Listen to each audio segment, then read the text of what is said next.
안녕하세요. 레드알팸 정준석입니다. 피트 정현철입니다. 자, 이번 차량은 좀 독특한 네. 차량입니다. 현대자동차에서도 좀 상징적인 모델. 네. 수소전기차 넥소 201 연식 변경을 통해서 몇 가지 편의사항을 추가해줬는데요. 수소전기차 넥소 영상 시작하도록 하겠습니다. 네.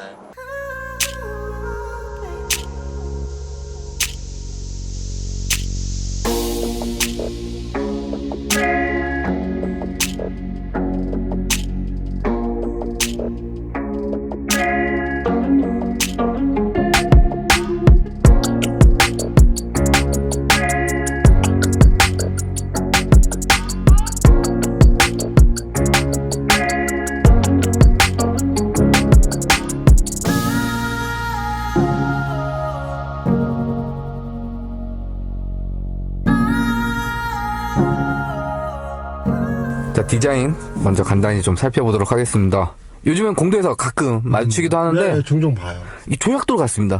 공기저 최소화할 수 있도록. 그러니까 그런 걸 다 디자인으로 녹여놓은, 그래서 좀 매끈매끈하게 생긴 그런 디자인을 가지고 있고요. 제 기억으로는 코나가 처음이었고, 컴포지트 램프 나눈 게, 그 다음에 넥소. 네. 헤드램프랑 데일라이트 구분진. 근데 넥소가 가진 특징이라고 하면 가운데 부분이 램프가 점등이 되는, 그러니까 호라이즌 램프라고 해서 저거 되게 괜찮은 것 같아요. 야간에 이렇게 보면 넥소 온다. 다른 차에도 적용해도 되게 세련되고 멋있을 것 같아요. 제 생각도 그렇습니다. 근데 저거는 넥소만 해주고 있어서 우리 치사하게 넥소를 사야 저 포스를 느낄 수 있는. 범퍼 전체적인 디자인을 보면은 후드도 그렇고 공기저항을 최소화하려고 한 디자인이 눈에 띄어요. 무늬를 굉장히 많이 줘가지고서는 막 공기저항이 생기거나, 아니면 후드 쪽 디자인에서도 그렇고 공기저항을 이제 최소화되려고 했던 디자인. 근데 그럼에도 불구하고 우리가 일반적으로 전기차들 잘못 만든 차들 보면은 공기저항 줄인다고 진짜 완전 라운드 형태가 되는데 넥소는 그러지는 않습니다. 자, 측면 이렇게 보면 은근히 사이즈가 있어요, 차가. 패밀리 SUV를 활용하기에는 뭐 상당히 적당한 크기를 가지고 있고요. 측면에서 특징이라고 하면 도어, 그렇죠. 손잡이. 네. 이렇게 디자인적으로 좀 우아해 있는 오토 플러시 도어 역할도 해주지만 공기저항 때문에. 그렇죠. 공기저항 때문에. 휠도 그렇고 공기저항이 최소되기 위한 세팅으로. 얘는 딱 전기차인 거 좀 티를 냈어요. 그런 부분에서. 그래서 제가 주행을 할 때 열 때도 신기하지만 출발하고 있으면 제가 자동으로 들어갑니다. 그렇죠. 그래서 모터 소리가 들리는데 그런 거 듣는 것도 좀 신선한 측면에서도 차 크기도 어느 정도 보여주면서 참 매끄럽게. 저는 넥소에서는 측면부가 제일 이뻐요. 밸런스라든지 이런 걸 여러 가지 봤었을 때 측면부에 대해서 되게 합격점을 주고 싶습니다. 자, 그리고 리어. 어떻게 보면은 이 삼각형의 시작이 넥소가 아닐까. 범퍼 쪽부터 테일램프까지 다 삼각형입니다. 근데 저 테일램프가 클리어 타입. 그러니까 저거 좀 신기해요. 색깔에 따라서 구분할 수 있게만 해놓고 클리어 타입으로 그냥 다 만들어버렸어요. 그래서 저런 부분에 있어서는 또 해당 차량이 무광 그레이톤이라 저런데 좀 극명하게 좀 더 대비가 돼서 저런 부분에 좀 임팩트를 디자인을 주지 않았나 생각이 들고요. 요즘 현대차들 보면은 무광 컬러를 굉장히 잘 빼요. 도장면 상태도 굉장히 좋고, 뒤에도 볼륨감을 조약돌 같이 뽕긋하게 올려놔서 저런 부분에 있어서는 뭐 전반적으로 다 공기역학적인 부분도 있겠지만 디자인적으로도 꽤 매끄럽게 잘 뽑지 않았나 생각이 들고요. 뭐 내연기관하고 차이가 있는 건 요즘엔 뭐 내연기관도 머플러 팁 숨기는 타입이죠. 쟤는 머플러가 필요가 없기 때문에 대신 이제 물 나오는 군형만 있습니다. 군형만 있어요. 그리고 자, 트렁크 리드라인 쪽에 퓨어셀이라고 해서 난 수소차야 라는 거 보여주는 후면부 디자인이라고 보시면 될 것 같고요.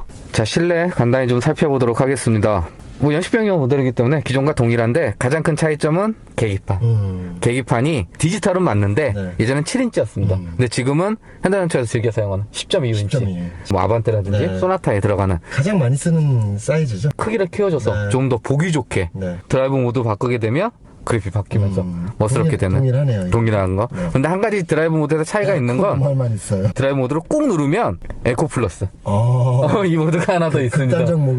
극단적으로 뭐 에어컨도 다 꺼버린다. 이렇게 되면 남은 주행거리가 별로 없을 때는 에코 플러스 사용하시면 될 것 같고요. 하는 거죠. 그리고 제 기억으로는 후측방 모니터가 넥스에 처음 제가 들어갔던 걸로 기억하고 있어요. 그 당시에. 근데 그때는 7인치이기 때문에 이 중앙에 그래픽이 좀 안 예쁘게. 그렇죠. 가운데에 떴으니까. 그렇게 들어갔는데 현재는 이제 좀 이쁘게 그래픽도 정리된. 저는 가장 특이한 게, 요거 요즘 없거든요. 이게 하나밖에 없어서. 그래서 아마 이거 한 것 같은데. 그쪽에다가. 보기에는 이래도 이게 되게 편합니다. 이런 구성도 괜찮은 것 같고, 전체적인 소재나 이런 것도 보면 엄청 고급 소재나 이런 게 아닌데도 분명히 어디서 많이 보던 소재인데 컬러나 이렇게 디자인 때문에 그런 건지 되게 막 미래지향적인 미래차를 타고 있는 그런 느낌. 오염 관리하기도 상당히 편한. 분명히 우리가 알고 있는 그 플라스틱 소재인데 굉장히 다르다.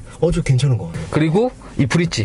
현대자동차 SUV 요즘 자주 사용을 하는데 이것도 넥소가 처음. 이거 은근히 이 공간 되게 좋습니다. 아래쪽에. 여기 무선 충전기까지 되어 있고요. 그럼 위쪽으로는 전자식 버튼이라든지 이렇게 공조기 관련 그리고 미디어 관련 조작할 수 있는 버튼들이 상당히 많은데요. 다 구분을 잘 지어놔서 조작하기에는 꽤 괜찮게 그렇죠. 구성이 되어 있고 또 하나가 여기 다이얼. 요즘 제네시스 적용되는. 그래서 여기서 이렇게 조절도 할 수 그렇죠, 있고 그렇죠. 뭐 터치도 당연히 가능하고. 그러니까 이런 부분에 있어서는 넥소에 적용됐던 거를 요즘 이제 현대자동차에 적극 반영하고 있다. 넥소가 시작이었다. 그리고 요거 휠도 지금 제네시스 투스포크 이게 넥소 뭐 스타일은 좀 달라도 참 신기해요. 이게 3년 전에 이런 기본 디자인을 완성해놨다라는 것도 되게 신기하고 지금 봤을 때 전혀 밀리는 느낌이 없다라는 거. 이거 바탕으로 나머지 모델들이 디자인 됐다 보니까. 그래서 이제는 익숙해진. 네, 그렇죠. 모르고 보면은 이제 이번에 새로 나온 모델이라고 착각할 정도의 디자인이에요. 스티어링 뒤쪽에 있는 패들이 일반 내연기관은 단수 변화는. 그렇죠. 그 패들 시프트인 반면 그렇죠. 요거는 회생제동. 회생제동이죠. 단계 설정할 수 있는. 네네. 그래서 회생제동을 올리고 내리고 할 수 있는 그런 버튼이 적용이 되어 있다라고 보시면 될 것 같고요. 그리고 2열. 역시나 광활한 레그룸. 공간은 정말 괜찮습니다. 기가 막힙니다. 뭐 패밀리 SUV를 활용하기에 전혀 부족함 전혀 없는. 그리고 저는 개인적으로 시트가 참 괜찮게 한 것 같습니다. 분명 익숙한 재질인데 좀 달라 보이는. 렉소에서 그런가 좀 다른 거 같아요. 전체적으로 회색 톤으로 밝은 회색 톤으로 해가지고 약간 좀 사이버틱한 미래지향적인 좀 화사한 느낌도 주고. 공조기 쪽에 뭐 220V 차 자체가 발전기니까 요즘에 유행하는 차박, 캠핑 그런 데는 또 최적화되어 있는. 전형적인 그런 차죠. 선 2단 버튼 고급스럽게 이런 플라스틱 소재도 물론 이제 보조금이 있으니까 그 금액대지 원래 비싼 차고 근데 그 비싼 게 사실 시스템적인 것 때문에 비싸다고 생각을 했는데 이런 소재 하나도 밀리지 않게 만들었어요. 그런 부분들을 봤을 때 현대가 단순히 무늬만 전기차라든지 어떤 미래지향적인 게 아니라 기본에 충실하면서도 시스템을 바꿔가는 그런 모습을 보여요. 그러니까 이렇게 보면 좀 작심하게 만든 게 보입니다. 만들었어요. 그래서 이런 것들을 활용해서 지금 현대자동차 모델들을 반영하고 있기 때문에 넥소 갖는 의미가 또 있지 않나 생각이 들고요. 자, 트렁크 살펴보도록 하겠습니다. 얘도 SUV니까 지금 바람이 좀 많이 불고 있어서 제방등 비교하는 캐디백 가로 안 들어가고요.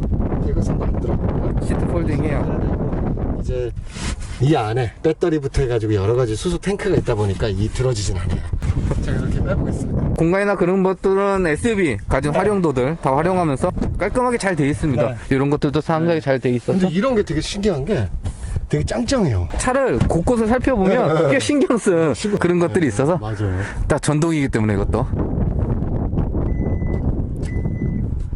우리가 언제부터 이렇게 전동 트렁크는 흔하게 보던가요? 그래도 미래차니까. 그렇죠. 저의 어떤 인생의 흐름과 자동차의 역사하고는 역행하는 모습이죠. 전 항상 가솔린을 떼고 다니는 남자이기 때문에 저는 넥소를 이번에 처음 타봤거든요. 제가 이게 2018년도에 출시가 됐습니다. 넥소가 출시되자마자 차량을 탔고 또 몇 번 타봤었는데 전반적인 주행에 있어서는 전기차랑 똑같습니다. 그래 로직은 똑같을 텐데. 근데 이제 차이점이라는 건 그렇죠. 전기 충전을 안 하고 수소 충전을 하는 그 방식이라고 보시면 되고요. 수소가 산소랑 반응을 해서 전기를 만드는. 그러니까 어차피 주 동력은 전기를 쓰는 게 맞습니다. 그렇죠. 그러니까 전기차랑 다 동일한데 충전 방식이 뭐냐. 전기차랑은 가장 큰 차이점은 뭐냐면 전기차는 충전 한 번 하게 되면 최소한 1시간 급속 충전을 한다고 해도 얘는 4분. 그렇죠. 그래서 총 이동할 수 있는 거리가 넥소가 프리미엄하고 모던 두 가지 있습니다.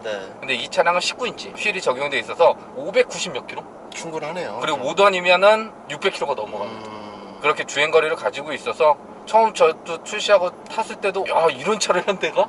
근데 현대가 이 수소 관련해서는 가장 앞선 기술력을 가지고 있고 또 뛰어난 기술력을 가지고 있다고 합니다. 넥소전은 투싼 수소차도 있었고 근데 넥소는 그걸 좀 상용화 시킨 그런 모델이라고 보시면 되고요. 내연기관으로 환산을 하면 최고 출력이 한 150마력 조금 넘어가는, 그리고 최대 토크는 40이 조금 넘는.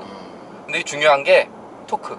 그쵸, 결국에는 전기 모드로 가는 거니까. 뭐 일반 전기차도 동일하지만 밟으면 바로 최대 토크. 그래, 맞네요. 그러니까 엔진이 막 돌아서 RPM을 엔진 회전수를 어느 정도 올려놓은 다음에 힘이 발생되는 거와 다르게 전기차는 그냥 밟으면 바로바로 최대 토크.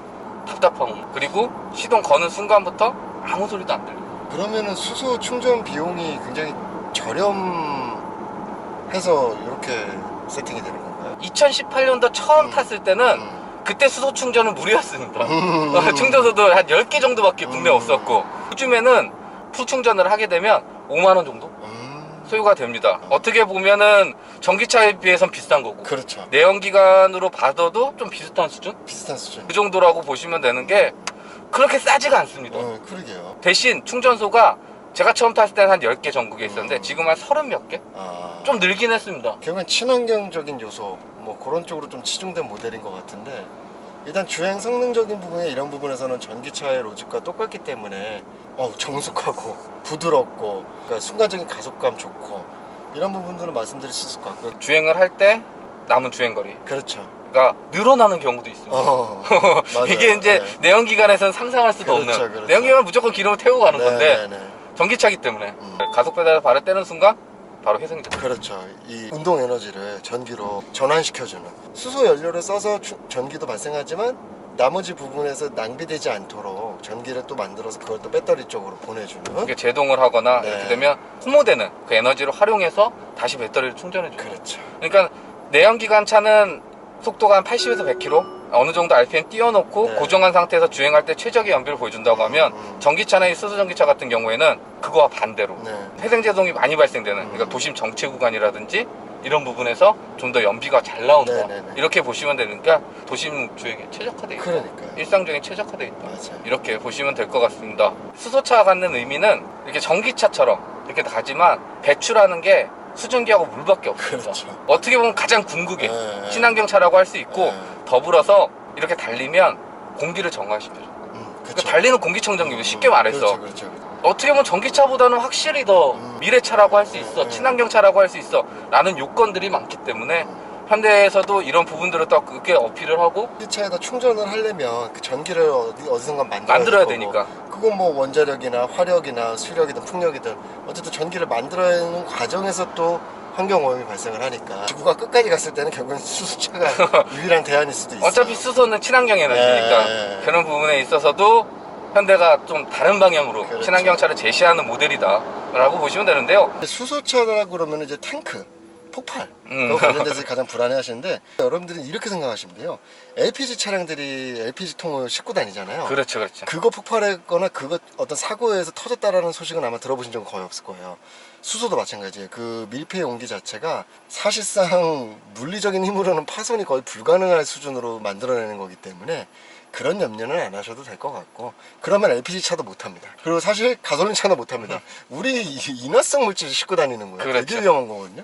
그렇게 접근을 한다고 하면 네, 그러면 한두 끝도 없는 거기 때문에. 그럼 전기는 배터리 폭발, 위험해. 그러니까 안 돼요. 여러분, 세상을 너무 어렵게 사실 필요는 없고, 뭐 지금 정차해 있는데 아무 소리가 안 들려요. 이게 지금 출발을 해도 지하철 가는 소리.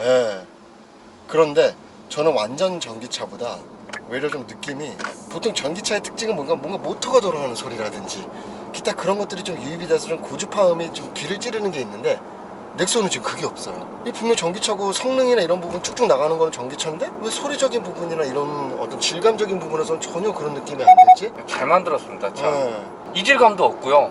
그냥 전기차 타셨던 분들은 더 편하게 이용할 수 있는데, 이 넥소가 가진 가장 큰 약점이라고 하면 어쩔 수 없습니다. 충전소. 그렇죠. 그 충전소가 늘어나야 되고, 한 대를 충전을 하게 되면 소요되는 시간은 4분, 5분 내지만 그리고 나서 대기 타임, 그렇죠. 이 10분이 있어야 됩니다. 맞아. 그래야 또 다음 차량으로 충전할 수 있어요. 그렇죠. 그리고 이제 저희가 주유소를 가면 여러 개의 충전구가 있지 않습니까? 주유기가.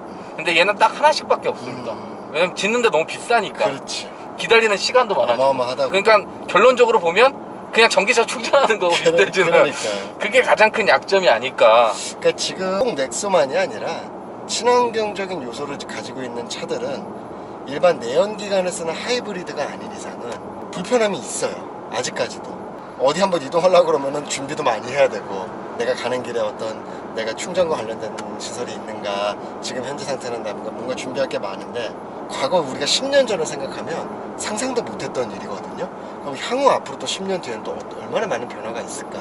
어쨌든 시대적 흐름을 거부할 필요는 없을 것 같다. 만약에 이 전기차라든지 넥소 같은 수소 전기차라든지 이런 것들이 성능적인 부분에서 밀린다라고 하면 아무도 안 찾을 겁니다. 아무리 친환경이고 연비를 아낀다고 해도 차가 무슨 옛날 무슨 뭐 달구지처럼 간다든지 그러면 누가 선택을 하겠어요.